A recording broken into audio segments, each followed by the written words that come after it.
Yo quiero que usted le preste atención, hermanos, a algunas cosas que yo quiero compartir. El tema es, ¿cuál es el resultado del proceso que Dios puede sacar con la vida suya?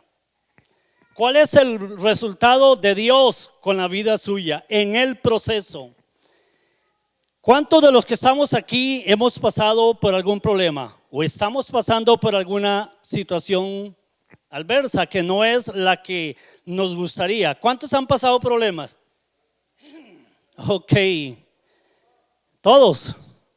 Aquí no puede quedarse nadie, hermano, sin que diga esto no es para mí, porque según la Biblia esta situación es para todos los cristianos. Cuando hablamos de proceso, hablamos de algo que a la humanidad no nos gusta pasar. Cuando hablamos de proceso, pensamos en problemas, pensamos en enfermedades, pensamos, el pasaje que voy a citar, que para que lo vayan buscando, está en 2 de Corintios capítulo 4, verso 16 en adelante. Está haciendo énfasis acerca de un hombre que de verdad pasó problemas. Si aquí alguno de ustedes me dice, hermanos, y yo conozco la situación de alguno de ustedes, me dice, es que yo he pasado por esto y esto, pues yo quiero decirle, no quiero desanimarlo, pero lo que usted ha pasado no es nada. ¿Me escucharon? Lo que usted ha pasado no es nada en comparado o en comparación a lo que pasaron algunos hombres y mujeres que decidieron amar a Dios.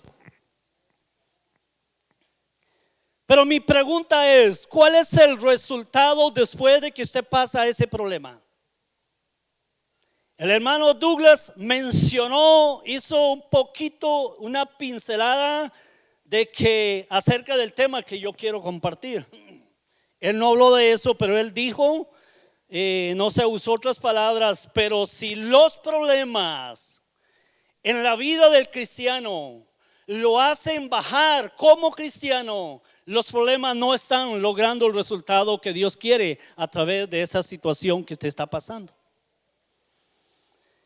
¿Qué dice 2 de Corintios capítulo 4 verso 16?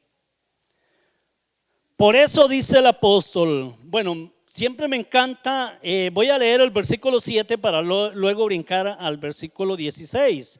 Me llama mucho la atención porque el versículo, no sé cuál traducción tiene usted. Yo estoy en este momento, tengo la lenguaje actual, por aquello que no le suene exactamente igual.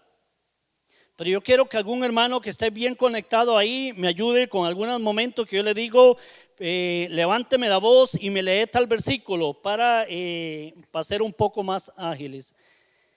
El versículo 7, ¿qué dice, hermana Milena?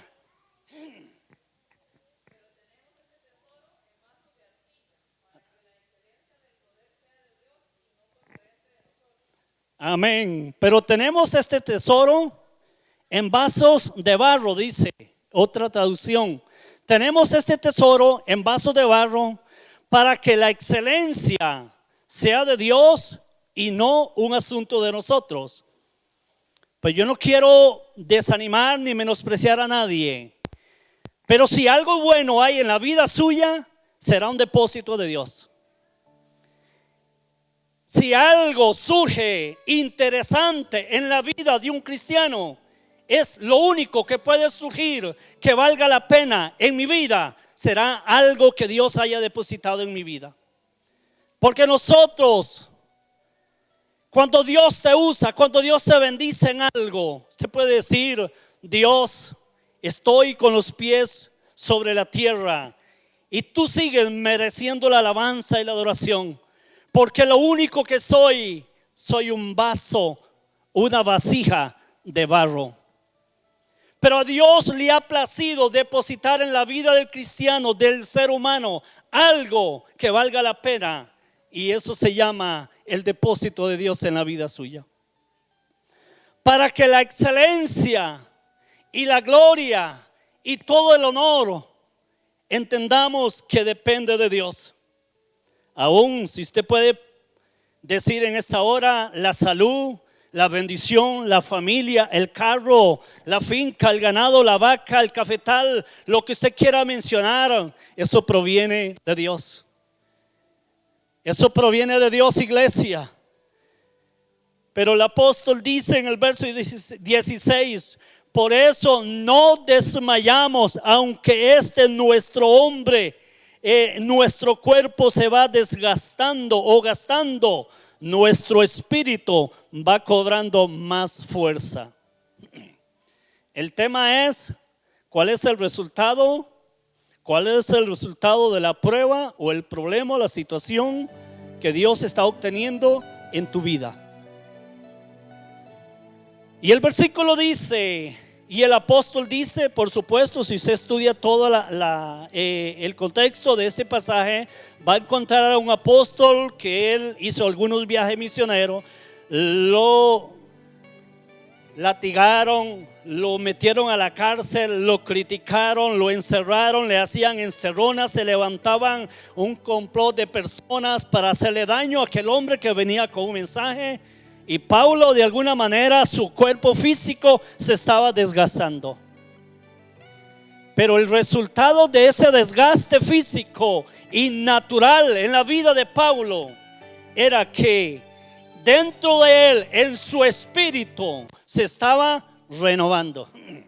¿Me están entendiendo, hermanos? Mi pregunta es muy directa en esta mañana. ¿Estará obteniendo como resultado la situación crítica que has pasado o estás pasando? ¿Estará obteniendo el resultado del surgimiento del hombre espiritual como una persona más consagrada a Dios, como una persona más sometida a Dios? ¿O estará Dios perdiendo el proceso en la vida suya, que se está desgastando físicamente, pero también espiritualmente se está desgastando y se está bajando? Una buena pregunta, ¿verdad? ¿Cuál es el resultado? Pues yo quiero decirle, hermanos, lo hablo con experiencia. Mi situación de hace un año, yo pude entenderlo, con humildad lo digo, que en mi parte física fui golpeado.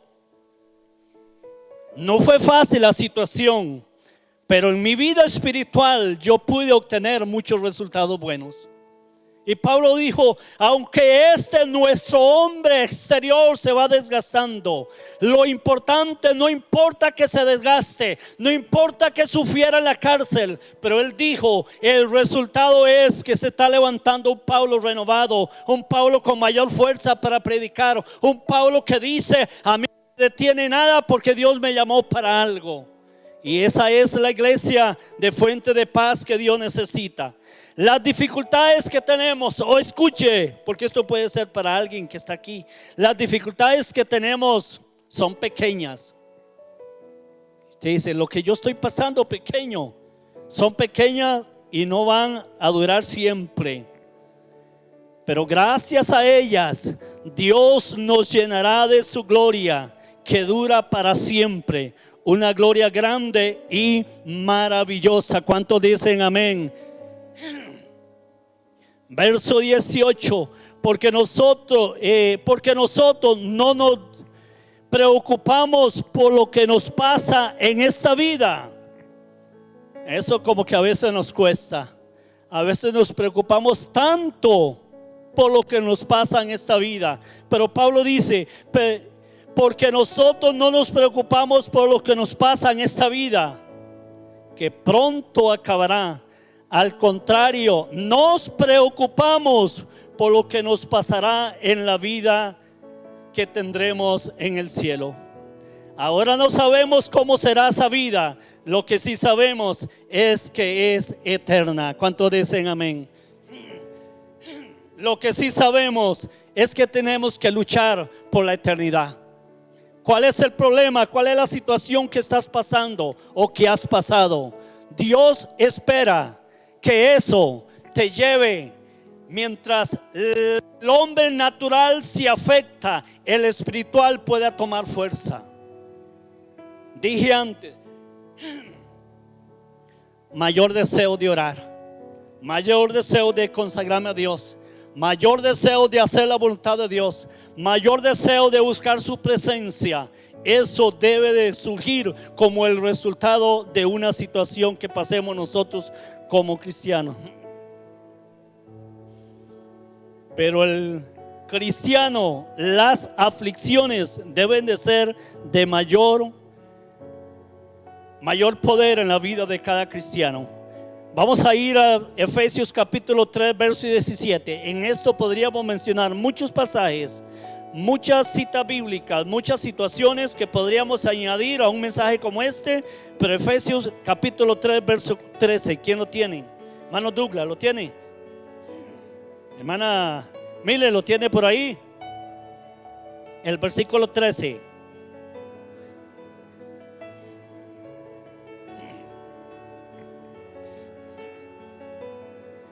Hay una palabra clave en ese versículo: no desmayar. Por lo cual les pido que no desmayéis en las aflicciones.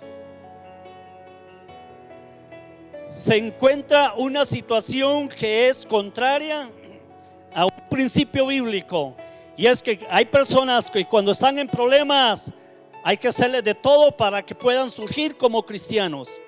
¿Sabe por qué? Porque muchos problemas a la gente los hace desmayar. Se vuelven atrás. Vivía animado, estaba entusiasmado, pero de pronto la aflicción, el problema que Dios pretende que pasemos en la vida para surgir como con mejor brillo como cristiano, muchas veces desmayamos.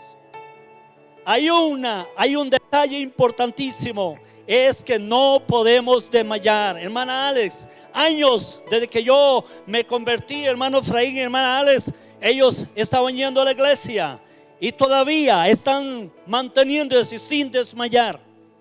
Les pregunto, ¿han pasado problemas?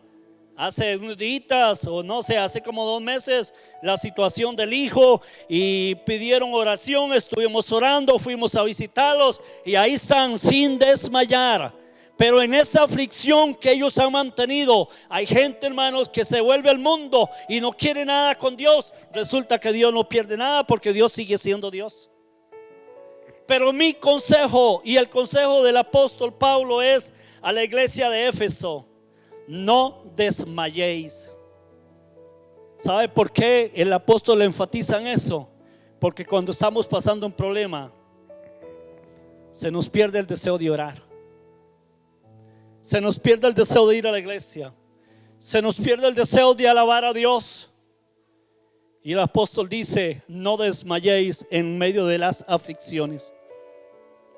Yo les he comentado, y cuantas veces tenga que decirlo lo sigo diciendo, pero cuando yo estuve en el hospital, totalmente consciente de todo lo que pasaba, pero yo no tenía fuerza de orar por mi situación física.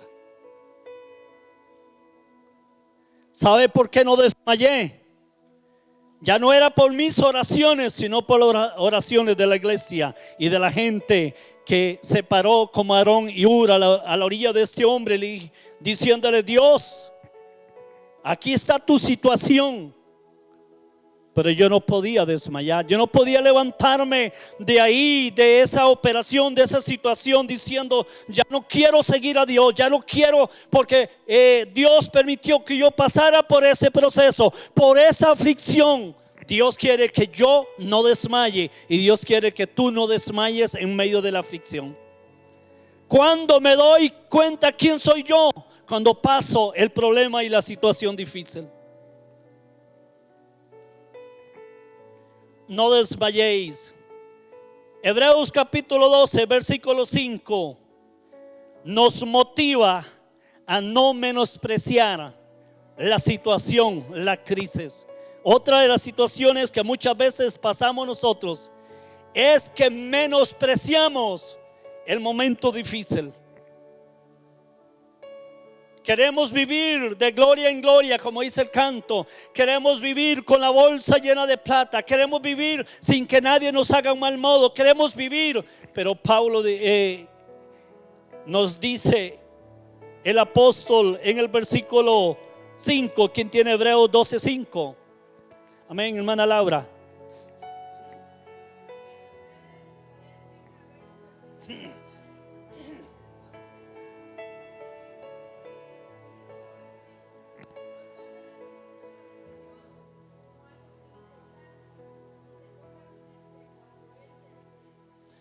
No se ponga triste, hermanos, cuando Dios quiere sacar de tu vida algo mejor. Tiene que procesarlo. Es la misma situación de la vasija, es la misma situación del oro cuando Dios nos pone esos ejemplos en la Biblia. La vasija, para poder que sea funcional, que dé la talla, necesita pasar por un proceso que al principio la misma masa quizás no lo entiende, pero él empieza a pasar por el proceso, lo arreglan con el agua, pero llega un momento donde es sometido al horno. Y claro, cuando yo me convierto, me empiezan a formar, me empiezan a dar las bases del cristianismo, y es como el proceso del agua con el barro, y parece todo muy bien, pero a veces yo quiero decirle, hermanos que están llegando a la iglesia, espérese un momento y prepárese, porque Dios te quiere llevar a un nivel mayor, y posiblemente vas a ser sometido en esa vasija ahí a un calor muy fuerte. Yo les he explicado en algunos momentos, me gusta hacer énfasis de esta palabra, de ser sinceros cuando hablamos del matrimonio, cuando vamos a hacer la celebración de un matrimonio, y que Dios pide que la pareja sea sincera, y es el resultado de la creación de las mismas vasijas que el pueblo entendía perfectamente. Había gente que hacía las vasijas y cuando las metía al horno no soportaban la temperatura, y entonces alguna gente agarraba cera de mariola y les pasaba a las vasijas donde se quedaba la grieta, y les pasaban un poquito de pintura y las ponían en las urnas a la orilla donde pasaba la gente, donde estaba el mercado, y la gente pasaba y se quedaba mirando aquella vasija y decían: yo compro esa vasija, pero necesito que esa vasija sea sincera. Porque si esa vasija le habían puesto cera de abejas y la habían tapado, cuando la pusieran a calentar el agua, para calentar los tamales, ¿verdad? Cuando la pusieran a calentar el agua, se iba a salir el agua, porque la miel, la cera se iba a derretir con el calor. Pero habían vasijas que la sometían a la presión del horno y pasaban la prueba y no tenía ninguna fisura. Mi pregunta es: ¿estaremos nosotros como cristianos pasándole alguna brocha a algo, alguna fisura que Dios quiere sanar, y Dios quiere que lo vuelva a quebrar, posiblemente vuelva a pasar en el proceso hasta que no se haga ninguna fisura con la calor que necesita esa vasija? No hagas la que hizo Adán y Eva después de que Dios los puso en el huerto y le fallaron a Dios. Y cuando Dios volvió a llegar, porque él acostumbraba a llegar a hablar con ellos en el huerto, era la comunicación del hombre en el inicio con Dios. Y desde que llegó Dios, Adán sintió vergüenza y se escondió. ¿Sabe por qué se escondió? Porque había algo que no andaba bien. Primera de Pedro capítulo 4 versículo 12. Vengo rescatando algunas palabras como no desmayar, no menospreciar. Y en Primera de Pedro capítulo 4 versículo 12 dice que no se sorprendan del fuego de pruebas. Lo hemos leído muchas veces.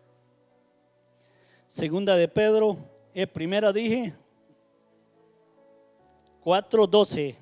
¿Lo tiene, hermana Laura? Léamelo.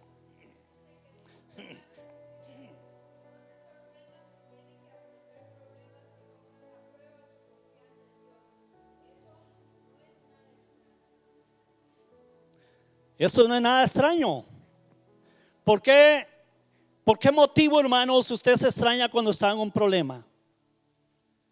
Y buscan a los líderes: hermano, usted no sabe lo que me está pasando. Es que esta situación, a veces lloramos y hacemos un alarme como que algo de extraterrestre está sucediendo en la vida del cristiano. Y el apóstol dice, no se sorprendan, eso es natural, eso es normal, es parte del proceso, no se asusten, eso tiene que pasarlo.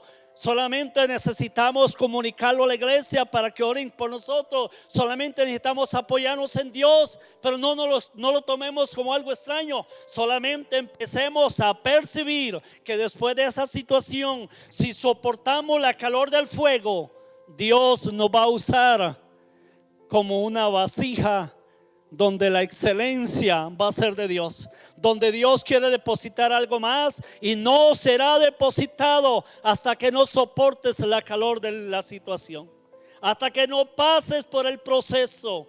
Pero no se sorprendan, el versículo 12, me encanta seguir leyendo, hermana Laura, ahí. Al contrario, dice, alégresen por poder sufrir como Cristo sufrió. Claro, yo decir esto, hermano, primero nos dice que no se asusten por el fuego de prueba que pasan. Pero después dice en el versículo 13, al contrario, alégresen. ¿Cuántos se alegran cuando tienen problemas? No se alegra uno, hermanos, ni tiene que decirlo si se alegra, porque la misma cara lo dice, cara de tristeza, como que una situación. ¿Por qué lo tomamos como algo extraño? Al contrario, alégrese por poder sufrir como Cristo sufrió, para que también se alegren cuando Cristo regrese y muestre su gloria y su poder. Si alguien los insulta por confiar en Cristo, consideren ese insulto como una bendición de Dios. Yo quiero que usted vaya personificando esa palabra y diga, ¿cuál es mi reacción? Me asusto y empiezo a llamar al pastor y a todo el mundo. ¿Cómo es posible que usted no se dé cuenta de mi problema, de mi situación? Necesitamos hacer algo porque algo de otro mundo vino seguro. No se sorprendan si alguien los insulta por confiar en Cristo. Consideren ese insulto como una bendición de Dios. Eso significa que el maravilloso Espíritu de Dios está siempre con ustedes. ¿Cuántos dicen amén? Eso quiere decir, hermanos, que estamos dentro del plan y el propósito de Dios. Si alguno de ustedes sufre, que no sea, aquí hay un buen detalle. El versículo 15, si alguno de ustedes sufre, menciono el versículo 15 por si algunos están con la 1960. Sufre, de alguno de ustedes sufre, que no sea por ser, ¿qué dice? Un asesino, un ladrón, por hacer cosas malas. Aquí hay que hacer una pequeña diferencia entre las situaciones como proceso, como plan de Dios, o las situaciones porque yo las canalizo y las hago y yo mismo me meto en ese enredo. Entonces se va a desgastar su hombre exterior, se va a desgastar, y posiblemente su espíritu que debiera de surgir tampoco va a surgir, porque es por la cabezonada de uno muchas veces de hacer cosas que no convienen. Estoy hablando de las aflicciones que Dios permite para pulirnos y llevarnos a un nivel mayor. Entonces, pero el apóstol en el versículo 15 dice, pues se dan algunas cosas. Es que hay problemas que se dan en algunos de la iglesia, que es usted se lo buscó. Y como dijo Rosario, se lo está llevando el diablo porque usted lo buscó. Y Dios no va a lograr ningún buen resultado en su vida, en su ministerio, en su familia. Si alguno sufre por ser cristiano, dice, no debe sentir vergüenza, sino darle gracias a Dios por ser cristiano. ¿Cuántos se sienten orgullosos por ser cristiano? Amén. Entonces, cuando te critiquen, que te critiquen por ser un cristiano, no por ser un chismoso, no por ser el que se mete donde no tiene que meterse, no porque se buscó el problema, sino que sufre por predicar a Cristo, por testificar a Cristo. Hay un tiempo importantísimo, hermanos, donde la iglesia necesita avanzar. Y es que usted no puede ni debe avergonzarse como cristiano. No soy de los que me gusta ni me meto en buscar el estado del Facebook de cada una de las personas de la iglesia, ni nada. Pero una curiosidad por ahí me llamó la atención y me hizo, por lo menos me hizo sentirme bien. Es que me puse a ver el estado de Justin. Y ahí uno trata de meterle de Dios y hacerle todo lo que usted sabe, hermanos. Como Yolandita agarró a Jefferson, ahora que sí, ¿verdad? Trató de afilarlo, ¿verdad? ¿Es cierto, Yola? Pero entre las cosas que él ahí dice, su creo religioso o la película que más prefiere, el libro que más prefiere, y él dijo la Biblia. Eso es una manera para un cristiano, para un joven que está en una universidad que tiene todo opuesto. Cuando yo públicamente pongo mi libro favorito es la Biblia. Puedo leer algunos libros para alguien que diga se está preparando profesionalmente. Hay mucha gente que lo mira eso con malos ojos. Pero tú no debes de avergonzarse, hermanos, por ser un cristiano. Vivir con la Biblia. Cuando íbamos a La Palmira arriba al culto, Bella y Chelo se acuerdan. Y yo estaba recién convertido, seguro desde nuevillo fui medio pandereta. Pero yo con mucho orgullo, había oposición, pero con mucho orgullo agarraba la Biblia y me la metía abajo el sobaco y me iba para el culto. Cuando eso no estaba en la tableta. Mi pregunta es, ¿se avergüenza usted por ser cristiano? Hay gente, hermanos, que de largo sale lo que tiene por dentro, con una palabrona, con una vulgaridad, y no les da vergüenza. ¿Cómo me voy a avergonzar yo de representar al Rey de Reyes y Señor de Señores? Pero si alguno sufre por ser cristiano, siéntase orgulloso. Ese soy yo. Aunque me digan pandereta, ese soy yo. Voy a leer dos pasajes de muchas cosas que podríamos hablar. Lucas capítulo 17 para los que tienen Biblia. Lucas capítulo 17 versículo 11. Gloria a Dios. ¿Para cuántos de ustedes Dios ha sido muy bueno? Dios es buenísimo, amén. Versículo 11. Aparece la historia de aquellos 10 leprosos. ¿Se acuerdan quién predicó aquí de los 10 leprosos? Uno de los pastores que nos visitó, ¿fue el cantante o fue Ordóñez? Alguien predicó ese pasaje, me parece. Yo no quiero tomarlo solamente para reforzar lo que vengo hablando acerca de cuál es el resultado que Dios obtiene cuando tú pasas por un problema. Y entonces aparecen 10 hombres leprosos. La lepra en la Biblia significa o símbolo de ¿qué? Del pecado. Cuando alguien tenía lepra tenía que aislarse de la gente.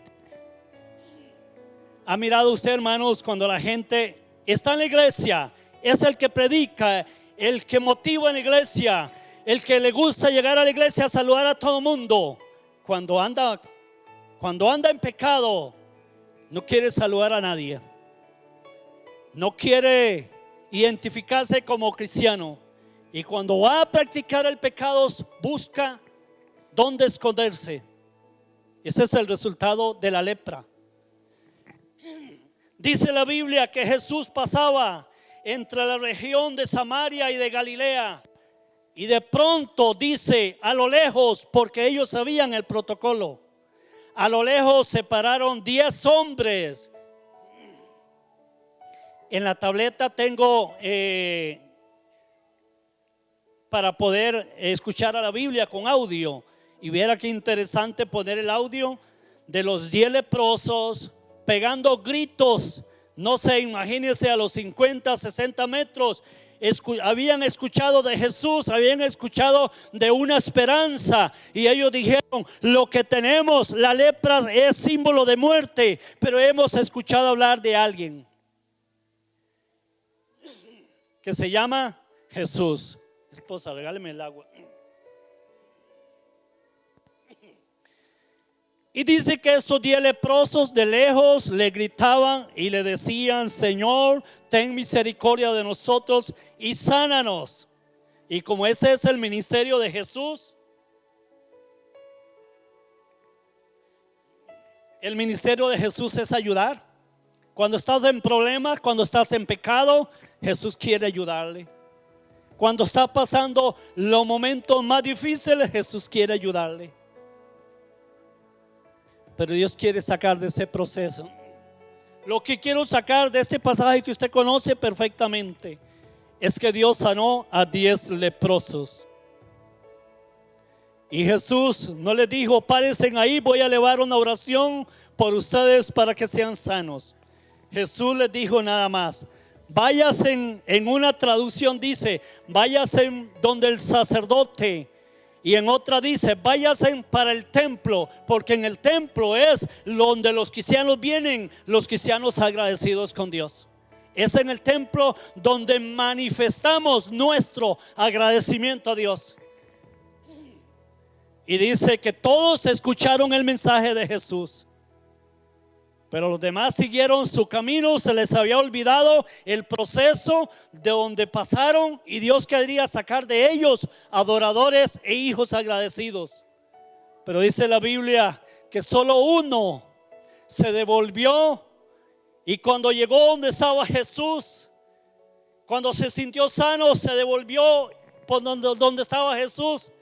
Y dice que se arrodilló pegando su rostro en tierra y le agradeció y le dio todas las reverencias y todo el honor y toda la gloria a Dios.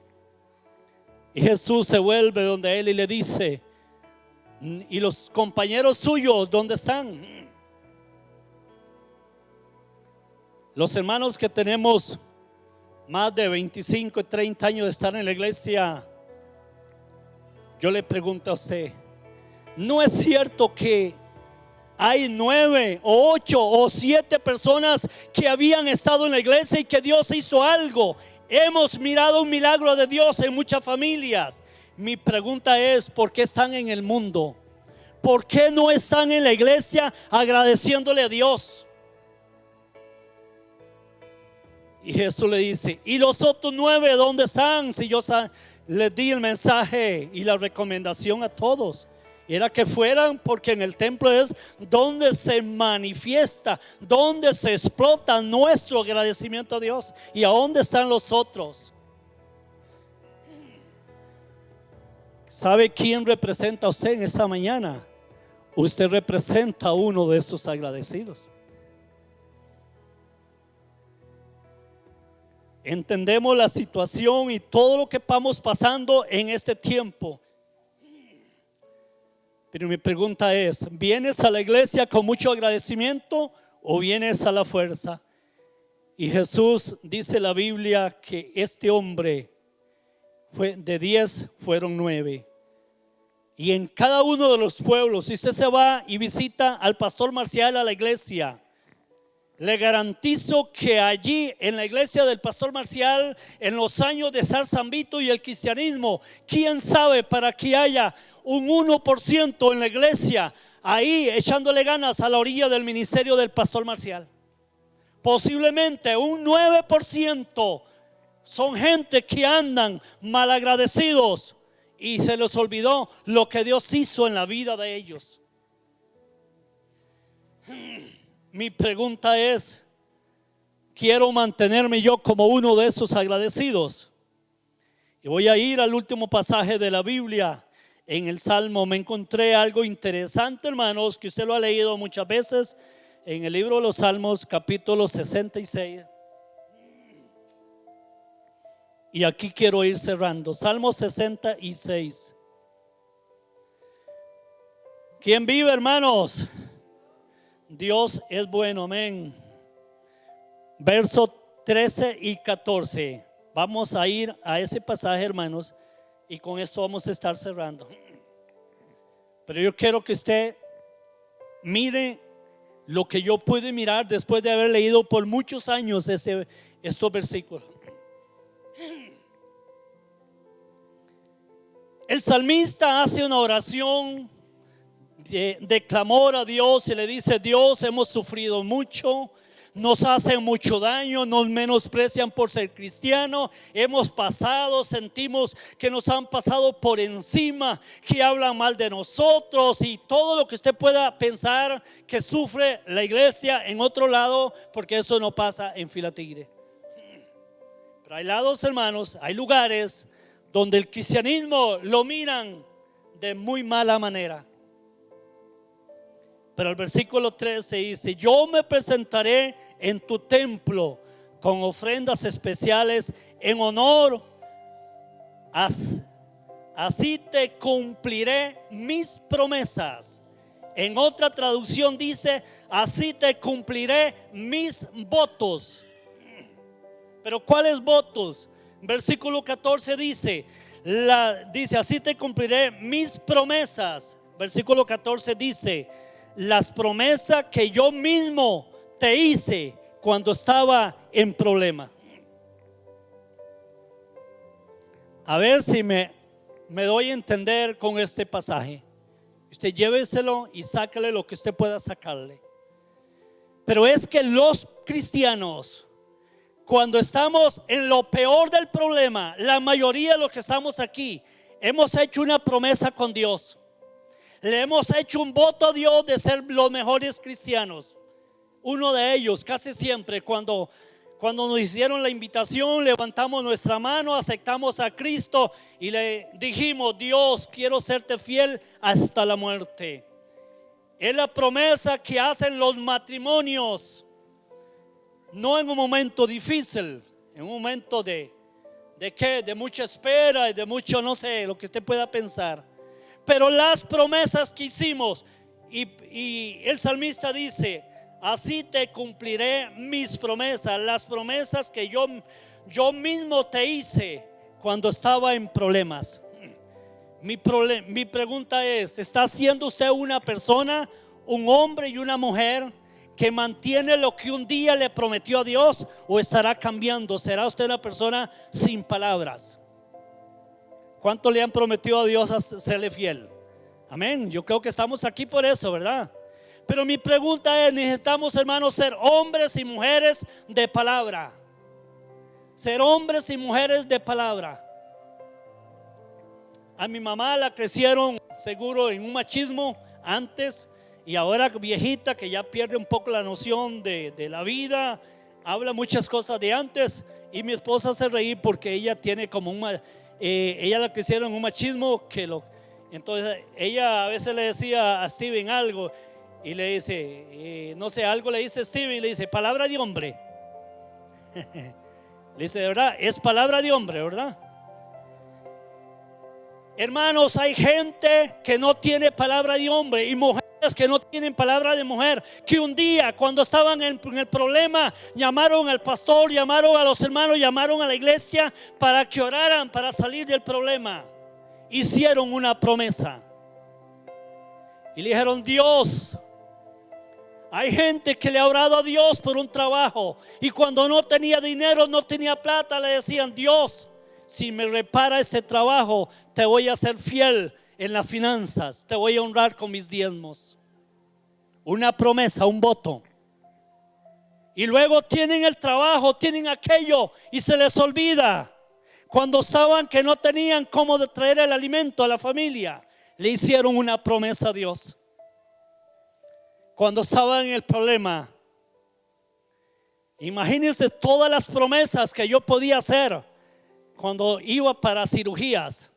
Aunque iba con una paz increíble, honestamente se lo digo, si no salía de la operación, yo sabía que moría con mucha paz, porque Dios y la oración de ustedes hacía posible. Pero yo ahí le dije: Dios, sé que estoy en el filo de la espada, pero si de aquí yo salgo, yo quiero ser un mejor hermano, un mejor pastor, un mejor vecino, un mejor esposo. Para mí no se me puede olvidar de ahí, de donde Dios me sacó. Así te cumpliré mis promesas. ¿Cuántas promesas has hecho? Las promesas que yo mismo te hice. No fue que alguien las hizo. Yo he hecho promesas a Dios. Cuando me vi en problemas, le decimos: Dios, si haces esto, por favor, te voy a honrar. Dios, si me sacas de aquí. Dios, si me devuelve a mi hijo que está en cuidados intensivos. Dios, si sacas y sanas a mi hermano de allí, yo te voy a hacer un mejor hermano, un mejor líder. Yo te voy a ser fiel. Dios, así te cumpliré. Pero el salmista dice: iré a tu templo, me presentaré delante de ti con lo mejor. Porque un día te prometí, estando en el problema, que te iba a ser fiel. Yo me voy a presentar contigo con lo mejor. Tú tienes que venir a la iglesia, hermanos, a ofrecer lo mejor a Dios. La mejor alabanza, la mejor adoración, el mejor perdón para los hermanos, para el que lo necesite. Yo quiero entregar y presentarme delante de ti con lo mejor de mi vida. ¿Cuántos dicen amén? Les invito, dejándolo en ese pasaje, Salmo 66, verso 13 y verso 14. Léase el contexto. Y él dijo: Señor, lo que yo un día te prometí, yo no te voy a llevar el toro más flaco, no te voy a llevar lo que no sirve. Voy a ir con lo mejor a presentarlo como una ofrenda agradable delante de ti. El toro más gordo, dice: con eso voy a ir a presentarme. ¿Qué le estamos dando a Dios nosotros? Pero si bien es cierto, si tú nunca le has prometido a Dios, necesitas prometerle a Dios. Pero yo le invito para que seas un hombre y una mujer de palabra y se mantenga amando a Dios. Necesitamos levantar y resucitar una palabra que está en la Biblia, que la encontramos en muchas partes, que se llama lealtad. Ese muchacho que le dijo a la muchacha: te seré fiel hasta la muerte. Pero hay unos que a veces se les olvida, hombres o mujeres. Luego en el camino, cuando su esposita está embarazada, con su carita manchada, ya no se ve la misma princesa. Muchas veces empiezan a faltar a una palabra que un día dieron en un púlpito, diciéndole: te voy a ser fiel. Hombres sin palabras, que no mantienen una promesa que un día hicieron. Necesitamos ese mismo principio, tenerlo en la iglesia. Gente que han dicho: seré fiel a la iglesia Fuente de Paz, a esa casa, a ese ministerio. Pero cuando están en problemas, eso no se ve aquí. Lo hablo con mucha libertad. En otros pueblos hay gente que dice: estoy vivo testificando, Dios me ha bendecido a través de esa iglesia, de ese ministerio. Pero con lo mínimo que no les guste, se quieren ir para allá, hablando mal de aquellos. Eso se llama falta de lealtad. ¿Qué le parece si usted se pone de pie y le damos gracias a Dios? Amén.